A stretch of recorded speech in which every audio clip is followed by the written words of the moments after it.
Holy mackerel! Hi, everybody, and welcome to Holy Mackerel Moments number 24.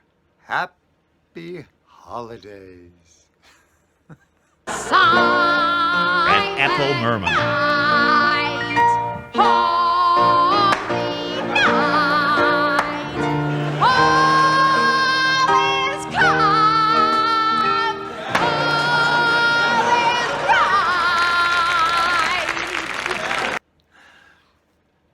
When I think of holidays of any kind, I think of love.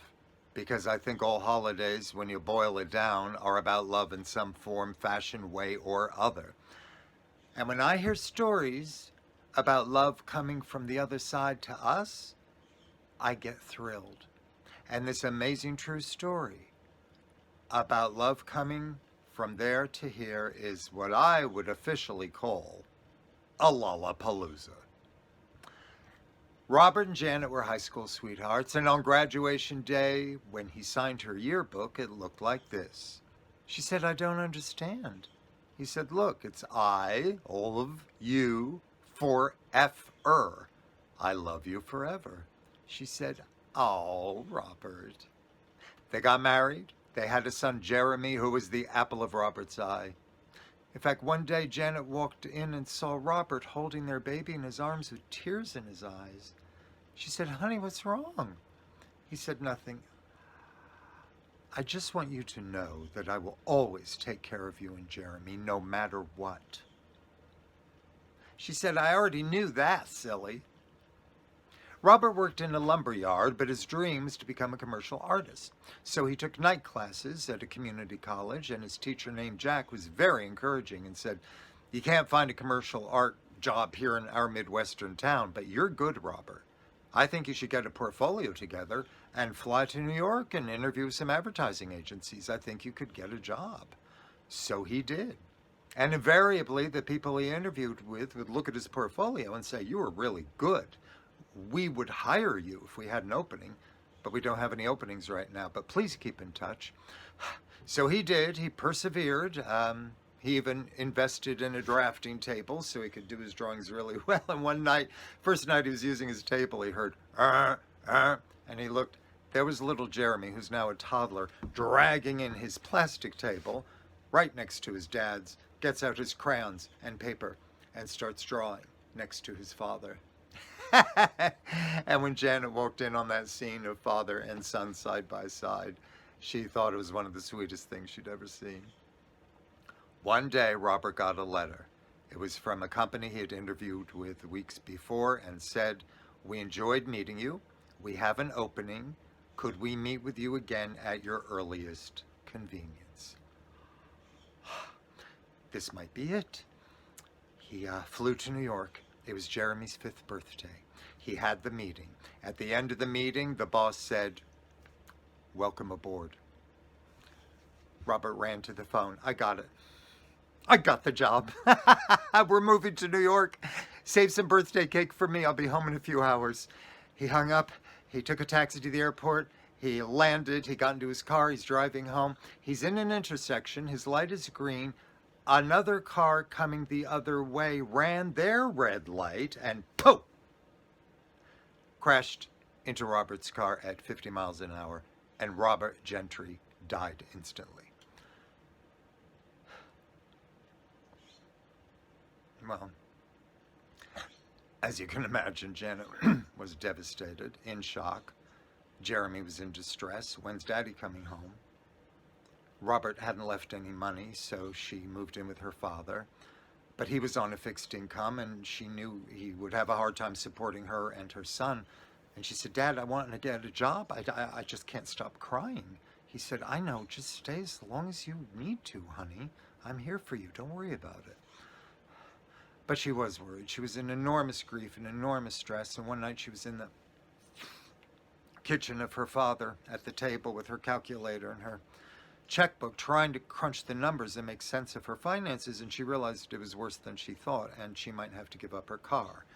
And if she couldn't make car payments and didn't have a car, how could she get a job? She heard, Jeremy was dragging his plastic table to be next to her and do his work next to Mom. He got out his papers and his crayons, and he's working away, and she's still on the calculator. Suddenly, Jeremy says, "Mom, look at this." She goes, "In a minute, honey. I just have to focus right now." He said, "Mom, Daddy wants you to see this." She said, "What?" And he held out a paper to her of what he had drawn. She said, "What is this?" He said, "Daddy wanted me to show it to you. He told me to do that." Well, it was a jumble of letters and numbers that made no sense, and he hadn't even learned how to do numbers or letters yet. She called in her father. "Dad?" Her father said, "What?" She said, "Jeremy just handed me this. He said he did it because his dad told him to, and his dad wanted me to see it." Her father said, "I didn't know he did numbers and letters already." She said, "He doesn't, and yet he did." So do you know what that reminds me of? Remember his night school teacher, Jack, taught them some kind of shorthand? Looks like that. It does. They called Robert's former teacher, had a meeting with him, asked if he could help make sense of what Jeremy had written. So he took the paper, said, "That's interesting." He wrote it on the board and said, "Now let's all get a good look at it." And when they looked at it on the board, Janet gasped. "Oh my God, it's him. It's Robert. Dad, remember my yearbook? Remember what he wrote? I love you forever. And now there's a 2 in there. I love you too, forever. Now it's for me and Jeremy." Then they looked at the rest of it. MD, Maryland, medical doctor, TN, Tennessee, BK, bank, book, 34, ST, 34th Street, BX 1142. Her dad said, "Did he have a post office box anywhere?" She said, "Not that I know of." Suddenly her dad said, "Why am I thinking of Santa Claus?" He said, "Isn't there a movie with Santa Claus in it connected with 34th Street?" She said, "Yes, Miracle on 34th Street. It's about Santa Claus. 34th Street's nowhere near here. We don't have one. It's in Manhattan." And Jack said to Janet, "Well, was Robert ever in Manhattan?" She said, "Well, yes, he went there a few times a year for job interviews, and he just got a job there now." And Jack said, "Did he have a bank account there?" She said, "I have no idea. He never talked to me about money." Jack went to his bookshelf in the back of the classroom, and he brought out a business directory of Manhattan, and he found a listing for Midtown Bank on 34th Street. The next day, Janet called the bank. She said, "I'm calling to see if my husband might have had an account with you." The woman on the phone said, "Well, we can't give that information out on the phone. You need to come here in person."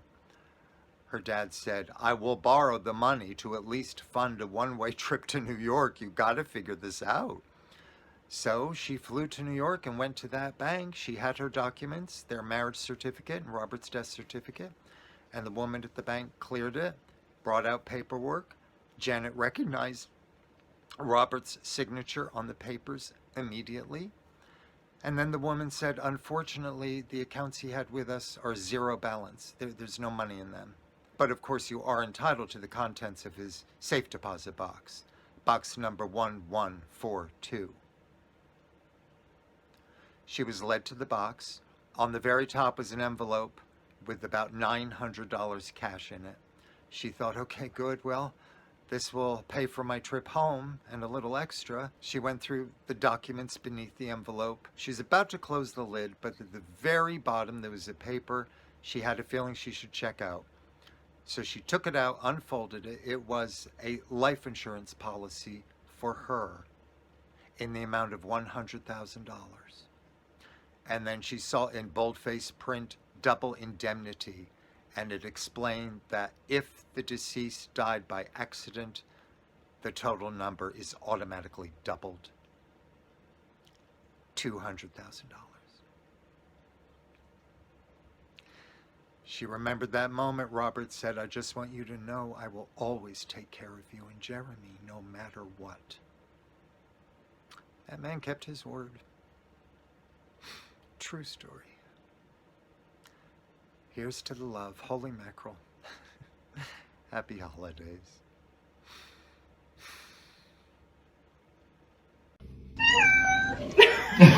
No, no, she...